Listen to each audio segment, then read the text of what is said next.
નમસ્કાર, સ્પેશિયલ રિપોર્ટમાં આપનું સ્વાગત છે। હું છું આપની સાથે સંધ્યા। ભારત કોરોનાની બીજી લહેરના કહેરમાંથી હવે ધીમે ધીમે બહાર આવી રહ્યું છે, પરંતુ કોરોનાની બીજી લહેરની સાથે સાથે દેશના કેટલાક રાજ્યોએ તાઉતે વાવાઝોડાના તાંડવનો પણ સામનો કર્યો। કુદરતી આફતો સામે કોઈનું કંઈ ચાલતું નથી।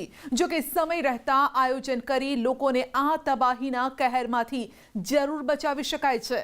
કુદરતી આફતો સમયે પ્રધાનમંત્રી નરેન્દ્ર મોદીએ હંમેશા લોકોના રાહત અને બચાવ કાર્યો પર ભાર મૂક્યો છે। પ્રધાનમંત્રી લોકો પર આવતી આફતને લઈ સંવેદનશીલ રહ્યા। આ પ્રધાનમંત્રી નરેન્દ્ર મોદીનો હીલિંગ ટચ જ છે, જે તેમને બીજા રાજનેતાઓ કરતાં અલગ દર્શાવે છે। તાઉતે પસાર થયા બાદ હવે પૂર્વ ભારતમાં પશ્ચિમ બંગાળ અને ઓડિશા પર યાશ વાવાઝોડાનો ખતરો તોડાઈ રહ્યો છે। પીએમ મોદી આ વિસ્તારોમાં ડિઝાસ્ટર મેનેજમેન્ટને લઈ પોતે બધી જ માહિતી લઈ રહ્યા છે, જેથી આ આફત સામે તંત્રને સજ્જ કરી જાનમાલનું નુકસાન ખાળી શકાય। ત્યારે આ જ મુદ્દે જોઈએ સ્પેશિયલ રિપોર્ટ પીએમનો ડિઝાસ્ટર મેનેજમેન્ટ।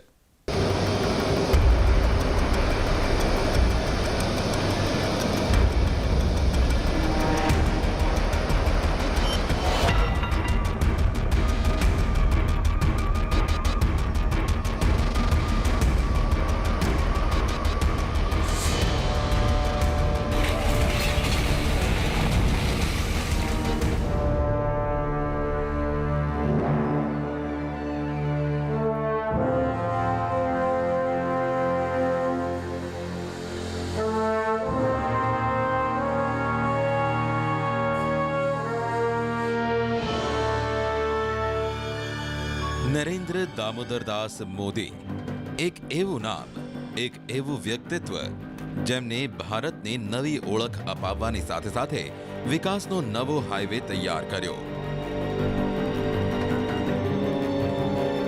પ્રધાનમંત્રી નરેન્દ્ર મોદીના નેતૃત્વમાં ભારતે માત્ર 7 વર્ષમાં વિકાસના નવા શિખરને સર કર્યો। વિકાસની આ રફતારની અચાનક એક વાયરસને કારણે બ્રેક વાગી। વર્ષ 2020માં કોરોના વાયરસે આખી દુનિયાની સાથે સાથે ભારતને પણ મુશ્કેલીના સમયમાં ધકેલી દીધું।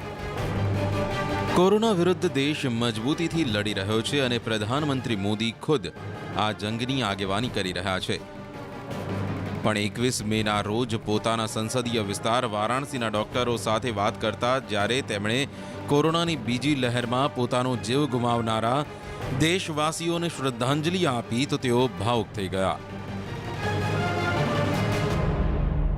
अपने परिवार के कई सदस्यों को नहीं बचा पाए। इस वायरस ने हमारे कई अपनों को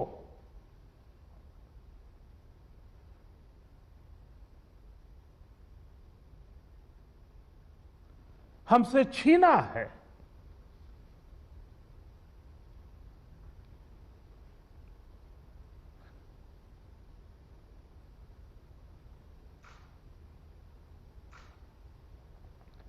मैं उन सभी लोगों को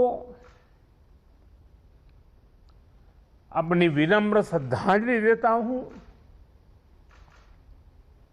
और उनके परिजनों के प्रति सांत्वना व्यक्त करता हूं। પ્રધાનમંત્રી મોદીની ઈચ્છા શક્તિ અને દ્રઢ સંકલ્પ જ છે કે આજે ભારત કોરોના વાયરસના ખતરાને હરાવતા ધીરે ધીરે આ સમયમાંથી બહાર નીકળી રહ્યું છે। 20 મેના રોજ વિડીયો કોન્ફરન્સથી 10 રાજ્યોના 54 જિલ્લા અધિકારીઓ સાથે વાત કરતા પ્રધાનમંત્રી મોદીએ આખા દેશ સાથે મળીને કોરોનાને હરાવવાના પોતાના સંકલ્પને ફરી એકવાર વ્યક્ત કર્યો। पिछली महामारियों हो या फिर ये समय, हर महामारी ने हमें एक बात सिखाई है। महामारी से डील करने के हमारे तौर तरीकों में निरंतर बदलाव, निरंतर इनोवेशन, निरंतर अपग्रेडेशन बहुत जरूरी है। ये वायरस म्यूटेशन में स्वरूप बदलने में माहिर है। एक प्रकार से बहुरूपिया भी है और ये वायरस धूर्त भी है, तो हमारे तरीके और स्ट्रेटेजीज भी डायनेमिक होने चाहिए।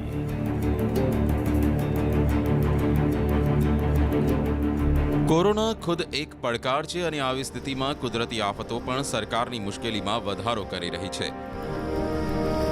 જો કે કુદરતના કહેર આગળ માણસ લાચાર હોય છે,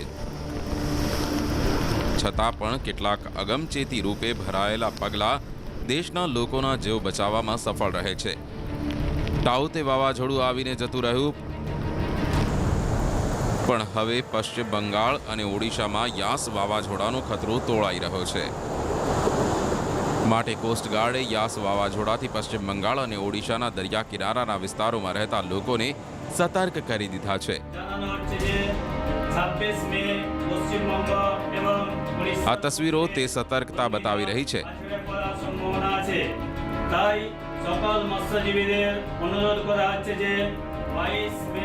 ભારતીય હવામાન વિભાગ અનુસાર યાસ વાવાઝોડું બંગાળની ખાડીમાં તૈયાર થઈ રહ્યું છે અને 25 મેથી 27 મે વચ્ચે પશ્ચિમ બંગાળ, ઓડિશા અને બાંગ્લાદેશના દરિયા કિનારાના વિસ્તારોમાં ત્રાટકશે. માટે ભારતીય કોસ્ટગાર્ડ રેડિયો અને પોતાના એરક્રાફ્ટથી બંગાળની ખાડીમાં હાજર તમામ જહાજોને સતત હવામાન ખરાબ થવાની જાણકારી વેરી હાઈ ફ્રીક્વન્સી પર બહાર પાડી રહ્યા છે અને તેમને પરત ફરવા ચેતવણી આપી રહ્યા છે.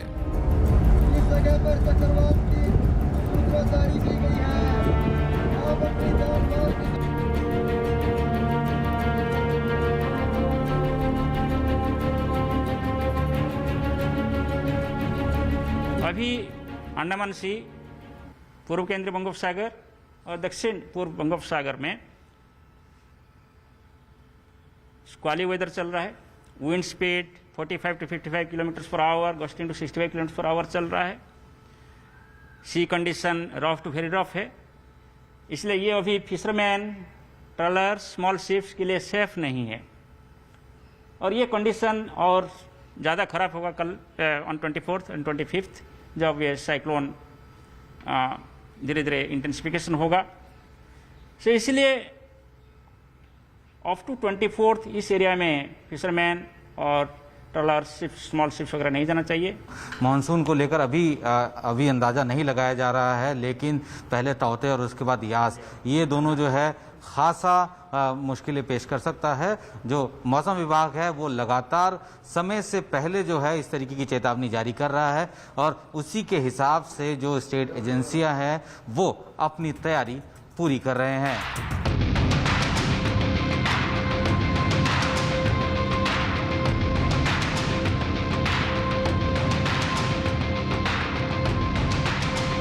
बंगाल की खाड़ी में एक सिस्टम बोलते हैं उसको, वो डेवलप होने की संभावनाएं हैं. एक लो प्रेशर जो 22-23 तारीख तक डेवलप हो सकता है और आगे बढ़कर वो एक तूफान में बदल सकता है. इस बेसिक सोच को ही दिल में लेकर हम लोगों ने कल सुबह, दैट इज 18 तारीख के सुबह ही, हमारे जो है कोस्ट गार्ड के कमांड सेंटर्स हैं, रेस्क्यू कोऑर्डिनेशन सेंटर्स हैं, नॉर्थ ईस्ट कलकत्ता में हैं, चेन्नई में है, विशाखापट्टनम में, उन सबको हमने ऑलरेडी तैनात कर दिया. और उन लोगों ने स्टेट एडमिनिस्ट्रेशन हो या फिशरीज अथॉरिटी हो या शिपिंग अथॉरिटीज़ हो, पोर्ट अथॉरिटीज़ हो, ऑफशोर डेवलपमेंट एरिया के जो अथॉरिटीज़ हो, सभी लोगों को हमने वार्निंग्स ये पहले ही बोल दिया है कि કુદરતી આફતોને લઈ પ્રધાનમંત્રી મોદીનું એક્શનમાં આવવું અને પછી વાવાઝોડું આવતા પહેલા યોજનાઓ બનાવવામાં ઝડપ બતાવી આ નવું નથી. છેલ્લા 7 વર્ષમાં પ્રધાનમંત્રી તરીકે નરેન્દ્ર મોદીએ કુદરતી આફતોનો સામનો કરવામાં નેતૃત્વ કર્યું છે. આજથી 5 વર્ષ પહેલા જૂન 2016માં નરેન્દ્ર મોદીના કહેવા પર જ લોકોને કુદરતી આફતોમાં રાહત મળે તે માટે રાષ્ટ્રીય આપત્તિ વ્યવસ્થાપન યોજનાનો પાયો નાખ્યો.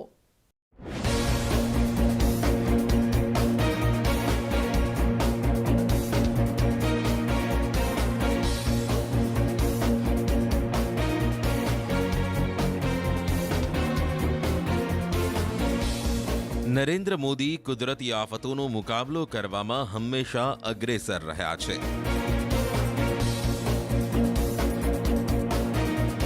સૌથી પહેલા જાતે અસરગ્રસ્ત વિસ્તારો સુધી પહોંચવાનો પ્રયાસ કર્યો છે. તો બીજી તરફ સતત રાહત અને પુનર્વસનનું કામ મોનિટર કરતા રહે છે.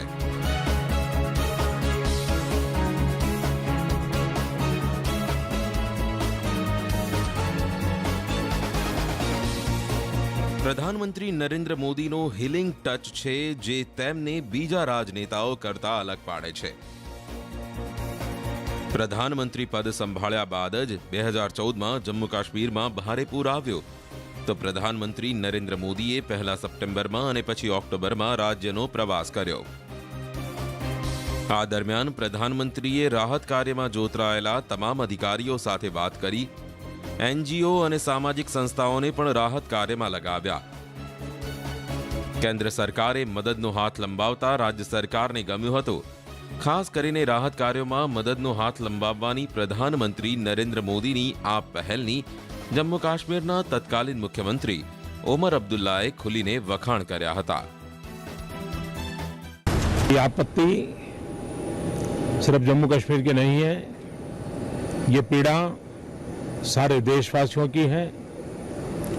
ये नेशनल लेवल का डिजास्टर है और भारत सरकार पूरी तरह कंधे से कंधा मिला करके यहाँ की सरकार के साथ और आप सबके साथ खड़ी है. ત્યારબાદ 2015માં પણ દેશે એક સંવેદનશીલ પ્રધાનમંત્રીને જોયા. ડિસેમ્બર 2015માં તમિલનાડુમાં ભયાનક પૂર આવ્યું અને ખાસ કરીને ચેન્નઈ પૂરના પ્રકોપનું ભોગ બન્યો. આવી સ્થિતિમાં પ્રધાનમંત્રીએ ખુદ ત્યાં જઈ રાહત કાર્યોની સમીક્ષા કરી અને તેમણે તત્કાલીન મુખ્યમંત્રી જયલલિતા સાથે રાહત કાર્યોને લઈને પણ ચર્ચા કરી. ત્યારબાદ તેમણે તમિલનાડુ માટે એક મોટા રાહત પેકેજનું પણ એલાન કર્યું. The government of India stand by the people of Tamil Nadu in their hour of need. 10 April 2016ની સવારે જ્યારે કેરળના કોલ્લમમાં પુટ્ટિંગલ મંદિરમાં ભયાનક આગ લાગી તો આખો દેશ અવાક થઈ ગયો. કેટલાય લોકોના જીવ ગયા. રાજ્યમાં કોંગ્રેસની સરકાર હોવા છતાં પ્રધાનમંત્રી મોદી તે દિવસે જ કેરળ જવા રવાના થયા અને મુખ્યમંત્રી ઓમન ચાંડી સાથે સ્થિતિની સમીક્ષા કરી. ત્યારબાદ તેમણે રાજ્ય સરકાર સાથે સાથે કેરળના લોકોને પણ વિશ્વાસ અપાવ્યો કે કેન્દ્ર સરકાર સંકટની આ પળમાં તેમની સાથે છે. जहां अकस्मात हुआ उस स्थान को देखा, उस मंदिर पे गया था. कोल्लम के अस्पताल पे, तिरुवनंतपुर के अस्पताल में गया. यहाँ के मुख्यमंत्री से बात हुई है. जिन परिवारों ने अपने स्वजन खोए हैं उनके प्रति मेरी संवेदना है. 2 વર્ષ પછી એટલે કે 2018માં ફરી એક વખત આફત આવી. કેરળમાં ભયાનક પૂર આવ્યો. કુદરતના કહેરની તે તસવીરો હૃદયદ્રાવક હતી. તે દરમિયાન પ્રધાનમંત્રી નરેન્દ્ર મોદી કેરળ ગયા હતા અને સરકારને દરેક સંભવ મદદ અને રાહત પહોંચાડી હતી. આ તસવીરો તે સાબિત કરે છે કે દેશના કોઈ પણ ભાગમાં આફત આવી ત્યારે પ્રધાનમંત્રી નરેન્દ્ર મોદી હંમેશા ફ્રન્ટથી લીડ કર્યો છે અને રાજનીતિથી ઉપર રહીને મુશ્કેલ સમયમાં કોઈ પણ ભેદભાવ રાખ્યા વગર દેશના દરેક નાગરિક સાથે ખભેથી ખભો મિલાવી ઊભા રહ્યા છે. 2019માં લોકસભા ચૂંટણી દરમિયાન ઓડિશામાં ફાની તોફાને ભારે તબાહી મચાવી. ચૂંટણી પ્રચારમાં હોવા છતાં પ્રધાનમંત્રી મોદી ઓડિશા ગયા અને રાજ્યના પૂરગ્રસ્ત વિસ્તારોનું નિરીક્ષણ કર્યું અને મુખ્યમંત્રી નવીન પટનાયકને રાહત અને બચાવ કાર્યને લઈ દરેક સંભવ મદદ આપી. साइक्लोन की खबर आने के तुरंत बाद भारत सरकार ने पिछले हफ्ते साइक्लोन आने से पहले 381 करोड़ रुपए रिलीज किया था ताकि तत्काल काम में आए. आज जो मेरी राज्य सरकार से बात हुई है, तत्काल उनकी रिक्वायरमेंट को ध्यान में रखते हुए 1000 करोड़ रुपए 1000 करोड़ रुपए और रिलीज किया जाएगा. મે 2020માં જ્યારે દેશ કોરોના સામે ઝઝૂમી રહ્યો હતો ત્યારે પશ્ચિમ બંગાળ અને ઓડિશા અમ્ફાન વાવાઝોડાથી ભારે નુકસાન થયું. આવી સ્થિતિમાં પણ પ્રધાનમંત્રી મોદીએ ખુદ પશ્ચિમ બંગાળ અને ઓડિશા જઈને ન માત્ર પૂરગ્રસ્ત વિસ્તારોનું નિરીક્ષણ કર્યું પણ રાહત અને બચાવ કામગીરીની સમીક્ષા કરી. તેની સાથે સાથે બંને રાજ્યો માટે તેમણે તુરંત એક મોટા રાહત પેકેજની જાહેરાત પણ કરી દીધી. मैं इससे संबंधित सभी लोगों से संपर्क में था. भारत सरकार भी सतत राज्य सरकार के संपर्क में थी. साइक्लोन का नुकसान कम से कम हो, इसके लिए जो भी आवश्यक कदम उठाने चाहिए उसके लिए राज्य सरकार और केंद्र सरकार ने मिलकर के भरसक प्रयास किया. 7 ફેબ્રુઆરી 2021 એટલે તે દિવસ જ્યારે ઉત્તરાખંડે ફરી એકવાર તબાહી જોઈ. ઉત્તરાખંડના ચમોલીમાં ગ્લેશિયર તૂટવાથી એક મોટી દુર્ઘટના ઘટી. ગ્લેશિયર તૂટવાના કારણે ધૌલીગંગા નદીમાં આવેલા પૂરથી ભારે નુકસાન થયું. ઉત્તરાખંડમાં ત્રાસદી દરમિયાન પ્રધાનમંત્રી મોદી પશ્ચિમ બંગાળના હલ્દિયામાં હતા.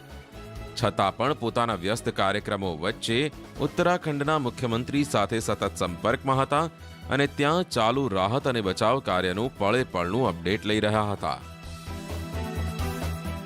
उत्तराखंड के साहसी लोग के लिए मैं प्रार्थना कर रहा हूं, बंगाल प्रार्थना कर रहा है, देश प्रार्थना कर रहा है. પ્રધાનમંત્રી નરેન્દ્ર મોદીએ ફરી એકવાર કુદરતી આફત દરમિયાન જે પ્રકારે પોતાની નેતૃત્વ શક્તિનો પરિચય કરાવ્યો છે, દુનિયા તેની દીવાની થઈ ગઈ છે. આજે જ્યારે દેશ કોરોનાની બીજી લહેર સામે ઝૂમી રહ્યો છે, ત્યારે પ્રધાનમંત્રી મોદી દ્રઢ સંયમ બતાવતા દેશના દરેક નાગરિકોને હિંમત આપી રહ્યા છે. હવે જ્યારે ટાઉતે બાદ યાસ વાવાઝોડાએ દસ્તક આપી છે, તો પ્રધાનમંત્રી મોદીના નેતૃત્વમાં આ ખતરાનો મુકાબલો કરવા માટે પૂરેપૂરી તૈયારી કરી લેવામાં આવી છે. એટલે મોદી છે તો દરેક આફત પર જીત શક્ય છે.